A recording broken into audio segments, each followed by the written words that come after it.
Está no ar o Ação e Cidadania. Hoje a gente vai conhecer a ONG Matemática em Movimento. Aqui comigo a presidente dessa ONG, Mariana Nascimento Giacom. Bem-vinda. Obrigada. Também com a gente a Beatriz Coppola, que é diretora de projetos e estratégia da ONG. Bem-vinda, Beatriz. Muito obrigada. Queria que vocês começassem me contando como surgiu esse projeto, né? Que foi dentro da USP, é uma história bem legal. Vocês não estavam, mas agora dão continuidade a esse trabalho. Me conta um pouquinho sobre essa história. Foram 7 estudantes de engenharia da USP. Eles se juntaram por ter uma facilidade em matemática e por ver a defasagem do ensino público, se uniram para começar esse projeto. Foi em 2012 que surgiu, atuando na Zona Sul. Um dos fundadores conhecia uma ONG que trabalhava na região, então se reuniram e começaram atuando lá. Legal. E vocês, quando entraram no projeto, como vocês conheceram? Eu entrei no ano seguinte, em 2013, e fiquei conhecendo porque era bem difundido na faculdade. Faço engenharia, então acabei conhecendo por lá mesmo. Legal. E você, Beatriz? Eu entrei em meados de 2016 e conheci por uma amiga que já fazia parte do projeto e também porque eles divulgaram na minha faculdade, eu fiz Direito, na USP também, e foi assim. Legal. E um fato curioso é que nenhum dos 7 fundadores continua na ONG, né? Isso, na verdade, eles fundaram, seguem, hoje eles são associados com a nossa formalização, então eles fazem parte da ONG e da associação. Mas como voluntários, não, nós somos hoje 99. Nossa, em questão de mais ou menos 5 anos, vocês passaram de 7 para quase 100. Isso. Um avanço bem grande. Como que é esse recrutamento dos voluntários? Nós divulgamos, não só dentro da Faculdade de Engenharia, mas como no Direito, em outras faculdades também, na GV, ENS, Perfei, e fazemos o recrutamento, temos uma palestra obrigatória e uma entrevista baseada em competências. A gente entende que esse processo seletivo para voluntário é importante porque a gente está colocando pessoas para ter contato com os nossos alunos. Então a gente precisa saber o que a pessoa também vai contar, vai servir de exemplo para eles. E às vezes você pode saber a matéria e dar aula uma coisa totalmente diferente, né? Sim, existe sim. toda uma técnica. E como que é o processo didático de vocês? Temos voluntários que nunca deram aula, mas às vezes fazem engenharia, ajudam o irmão, ajudam os amigos. Nós temos internamente um treinamento, então a gente sempre se reúne para treinar a aula, para poder melhorar algumas técnicas e fazemos assim.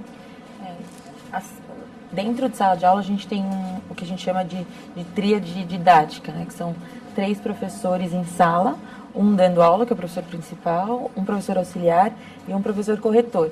O principal, ele está na lousa, ele explica a matéria, ele ensina. O auxiliar, ele fica prestando um auxílio mais direto e próximo aos alunos. Então, se eles têm dúvida, eles perguntam para o professor auxiliar. E o corretor, que é aquele que corrige a matéria da aula passada e também fica à disposição dos alunos em sala para manter esse contato e essa proximidade com eles. Legal. E as aulas acontecem uma vez por semana, né? Aos sábados. Isso. Vocês não têm sede? Não, nós não temos sede, nós utilizamos a infraestrutura de escolas públicas da Zona Sul e da Zona Oeste e convocamos alunos da região. Então, temos alunos de mais de 15 escolas. Ah, não precisa estudar na escola que vocês dão aula. Eles se reúnem na escola que a gente utiliza. Legal. E como que eles ficam sabendo? Através da divulgação que vocês fazem, no boca a boca, um indica para o outro, como que é? Esse é um processo bem complicado. O maior desafio que a gente tem hoje realmente é atrair os alunos para participarem do projeto. A gente vai até as escolas, participamos de reunião com os professores, porque o professor que está ali com ele todo dia passa uma confiança e uma credibilidade muito maior e uma segurança para os pais. Então, a gente já teve pais ligando e falando, olha, meu filho recebeu um flyer na escola, mas eu queria saber, é gratuito mesmo? Então, temos todo esse trabalho para ir, falar com os alunos, mostrar o nosso trabalho. Nesse caso que você contou do flyer, o aluno se interessou e foi atrás, pediu autorização para o pai. Tem casos reversos que o pai fala, não, você vai estudar sim, você tem que aprender matemática. E que a criança vai lá meio que forçada. Tem esse caso também? Existem alguns casos em que a gente acaba estabelecendo um contato com os pais e os pais se interessam e levam os alunos. Acho que eles acabam continuando os alunos porque eles se interessam, mas o primeiro passo ali é o pai que acaba levando e falando, você vai estudar e tem que ir lá sim. Em uma reunião de pais que eu fui, estava distribuindo os flyers para os alunos e eu cheguei para o aluno e falei, você quer um flyer? Ele fez, não. Meu pai falou, eu quero sim. Ele pegou o flyer para poder participar. E vocês percebem que aumenta o interesse pela matemática quando o aluno começa a fazer as aulas? Aumenta, porque o desinteresse acontece porque você tem dificuldade.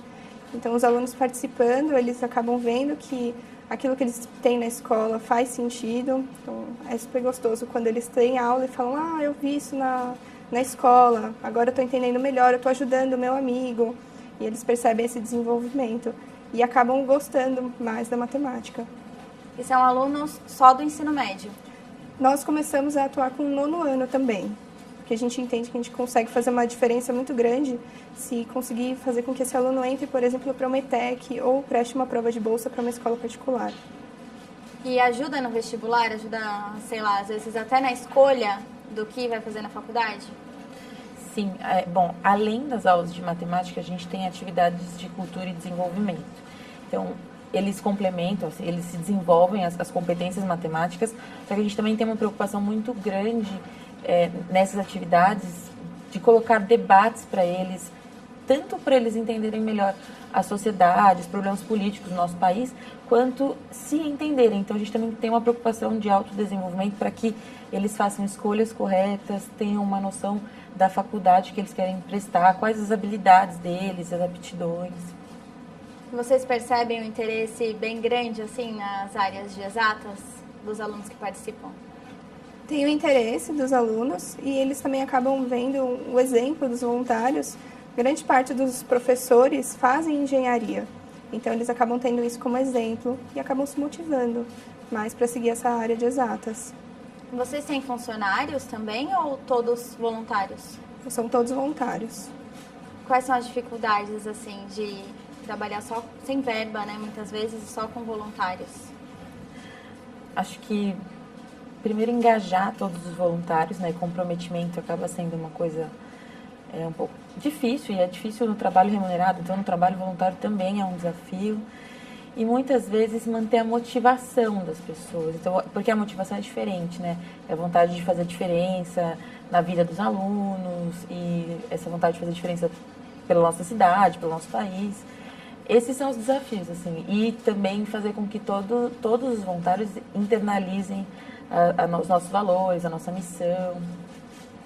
E assim, parece que é um trabalho de um dia na semana, né? Você vai lá em algumas horas da aula, mas eu imagino que a semana inteira vocês focam nesse trabalho, né? Mesmo com as outras atividades, tem preparação da aula, tem tudo, né? Sim, para a gente poder conseguir dar aula no sábado, tem toda a preparação, planejamento durante a semana. Temos os outros departamentos institucionais que desenvolvem atividades e reuniões durante a semana. Então, compras, lanche, tudo que nós fornecemos para os alunos são gratuitos. Temos também cuidado com a nossa mídia, divulgação, e todo esse trabalho é feito ao longo da semana. E como a ONG se mantém financeiramente? Nós temos doadores, pessoa física, fazemos parcerias com algumas empresas também. Agora que a gente conseguiu a abertura da nossa conta pessoa jurídica, isso facilitou para a gente disponibilizar no PayPal, no nosso site, para conseguir captar recursos, participação em editais também. Beatriz, você é advogada e eu sei que vocês trabalharam bastante tempo antes de conseguirem a oficialização, né, o CPF da ONG. Como foi esse processo? É muito difícil você conseguir oficializar um trabalho? É complicado porque você enfrenta uma burocracia muito grande, né? Como pessoa jurídica, você precisa ter vários atos constitutivos, a gente chama. Então, o estatuto social, ele tem que estar exatamente como o cartório quer para poder ser registrado. Você tem que ter tudo muito, assim, redondinho. E são muitos documentos. Às vezes, você enfrenta uma burocracia e todo um aparato estatal que dificultam. Mas isso acontece para todos. Então, é um processo normal, trabalhoso, que leva um certo tempo, mas é assim que a gente estabeleceu também, né? Mas o que muda? Fora essa questão que a Mariana contou, de conseguir abrir conta como pessoa jurídica, o que mais que muda a partir do momento que você oficializa o trabalho? Bom, você se torna uma pessoa jurídica, né? Então, como pessoa jurídica, ela passa a ter direitos, ela pode ser titular de direitos. E ela também pode assumir obrigações. Isso, por exemplo, ela pode contratar com uma instituição, ou ela pode ser contratada de uma instituição de maneira regular. O nome dela, ela pode ter patrimônio, todos esses elementos que normalmente a gente associa a pessoas físicas passam a também pertencer à pessoa jurídica. E aí você tem uma distinção, né? A pessoa jurídica, ela se torna né? Ela se torna uma pessoa jurídica e depois então ela é distinta dos seus associados. Eventualmente, por exemplo, ela tem os seus créditos, o seu patrimônio, ela tem as dívidas que ela mesma arca, e isso tudo é separado, por exemplo, do patrimônio dos próprios associados. Ela tem mais autonomia. O fato de se constituir como pessoa jurídica é importante porque ela atua em próprio nome, de forma regular, e tem bastante liberdade para agir até, assim, em contratos, em parcerias com o governo, em parcerias com outras instituições. E como que o governo ajuda vocês nesse trabalho? Hoje nós ainda não contamos especificamente com a ajuda direta do governo. Para isso estamos caminhando para tirar nosso título de OCIP, que seria o título máximo que uma ONG pode ter, e aí sim receber recursos do governo. Nós contamos com o apoio das escolas, em que nós utilizamos nos sábados. Sim, que é a TEC Zona Sul e a Escola Estadual Alberto Torres na Zona Oeste. Eles são, acho que, os principais parceiros públicos que a gente tem hoje. E são quantas pessoas participando atualmente como alunos? Como alunos, nós começamos o ano com cerca de 130 e a gente acaba enfrentando um processo de evasão. Então, hoje nós temos 60, 70 alunos que continuam conosco. Tiveram alguns alunos que, no começo do ano, chegaram para a gente e falaram: olha, a gente veio aqui contar para vocês que nós conseguimos passar num cursinho. E as aulas são aos sábados também. Por um lado, a gente fica chateado, porque a gente acaba criando um vínculo com os alunos. Mas, por outro, a gente entende que a nossa missão está cumprida com eles. Então, eles realmente enxergaram na educação uma forma de transformação. No tempo que eles participaram, eles conseguiram aproveitar a oportunidade. Isso. Mas tem também a questão de que outras pessoas poderiam participar, né? Evasão é sempre um problema. Sim, é sempre um problema. Porque a pessoa não pode entrar no meio do curso e... né? Acaba ficando difícil para o aluno acompanhar também o ritmo das aulas. A gente sempre tenta colocá-los, então, no começo do semestre para poder ter um segmento adequado. Legal. A gente vai para um rápido intervalo e já voltamos com Ação e Cidadania. Não saia daí.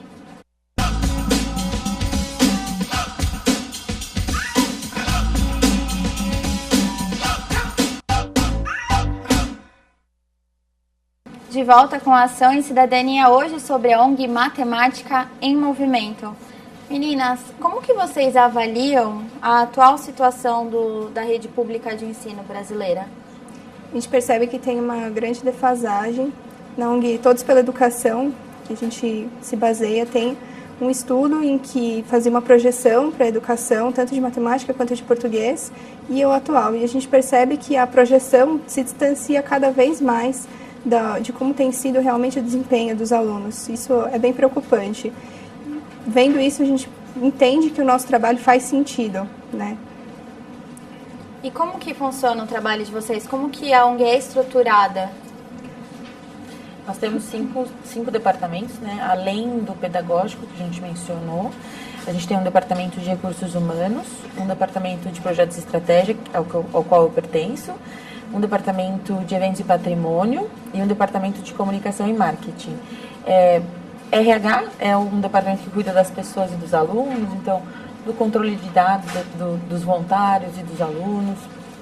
Eles também mantêm contato quando os alunos começam a faltar. Nesse departamento, a gente também tem as atividades de tutoria, são aquelas atividades de debate que eu mencionei.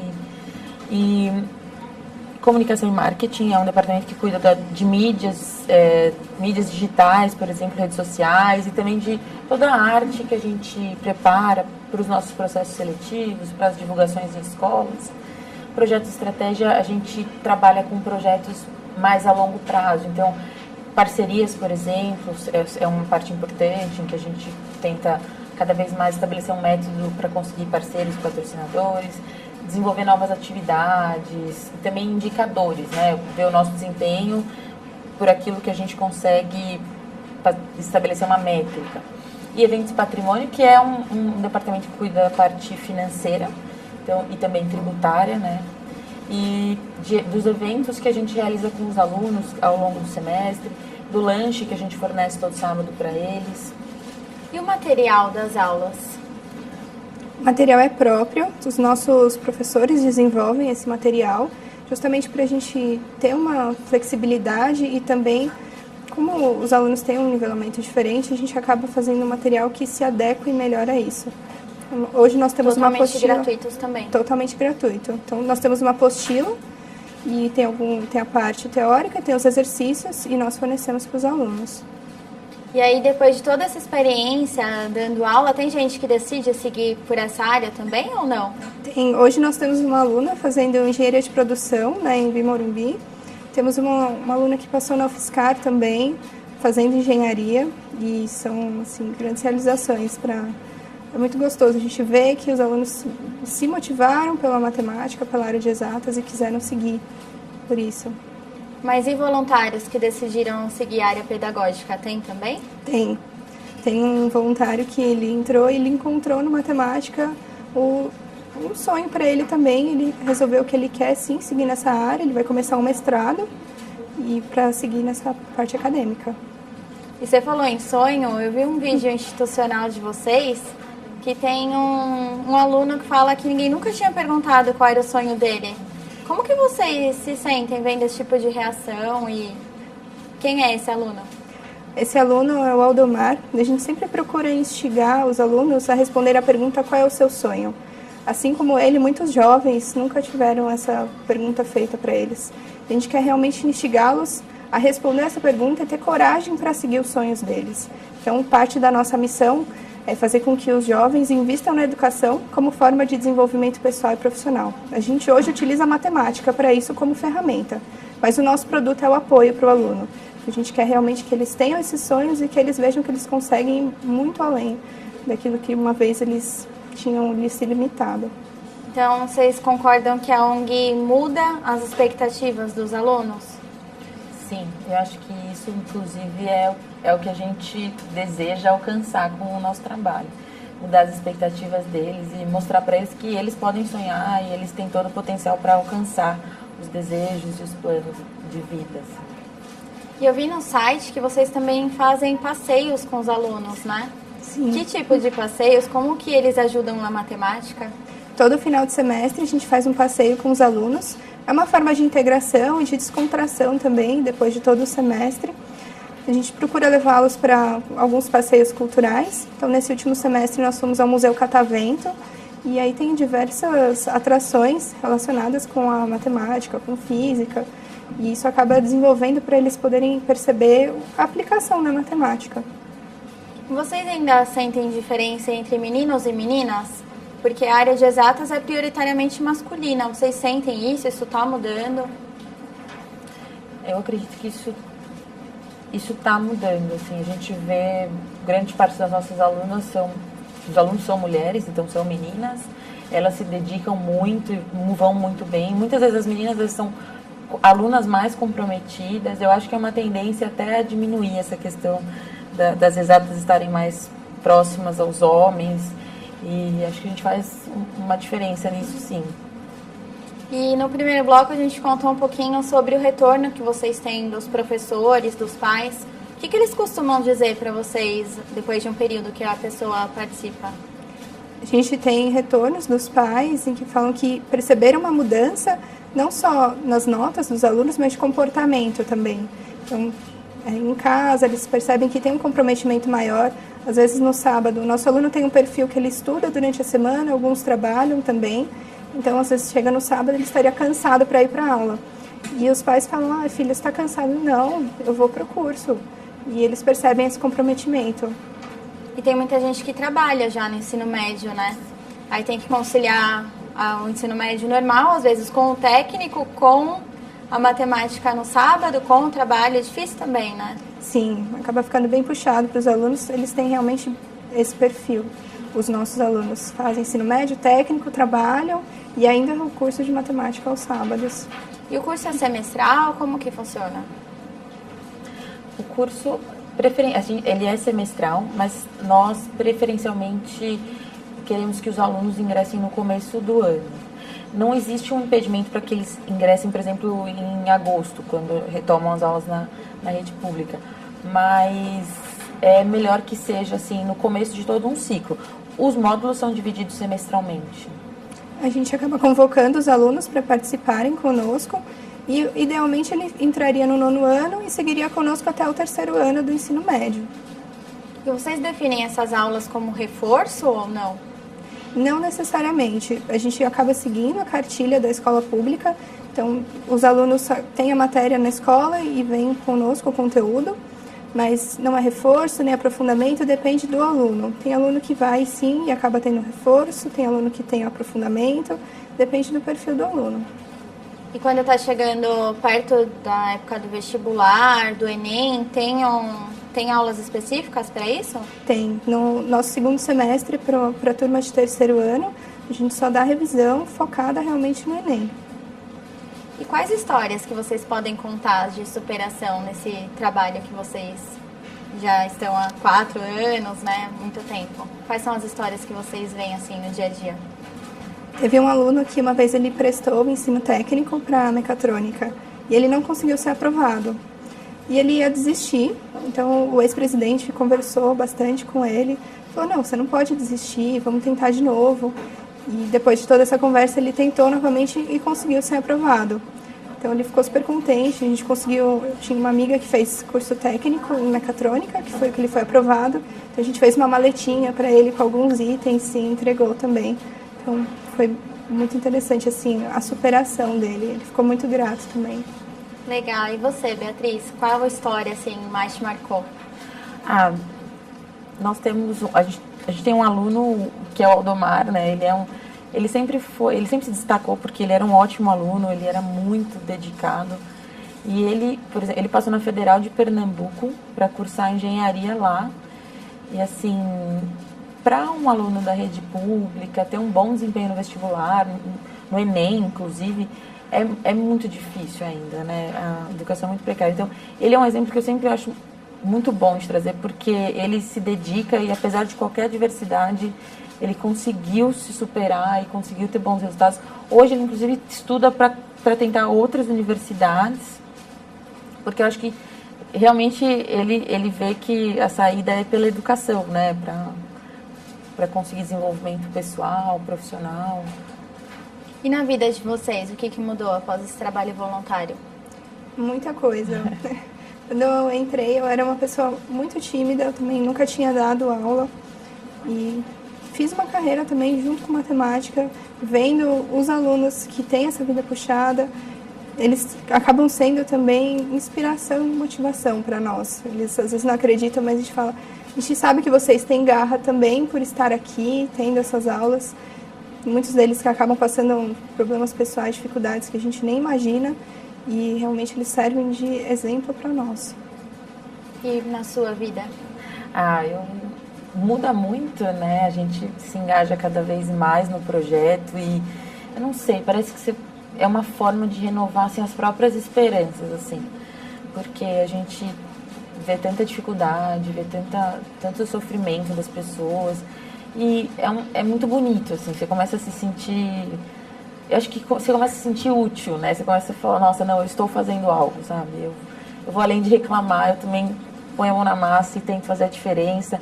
E eu me sinto, assim, muito feliz e mais esperançosa de que as coisas vão melhorar. Em várias falas de vocês durante o programa, eu percebi que vocês estabelecem mesmo uma relação de confiança, de amizade, né, com os alunos. Sim. É bastante importante a gente ter esse vínculo com os alunos para poder passar segurança também. Né? Nós estamos lá falando com eles em um sábado e essa relação é importante.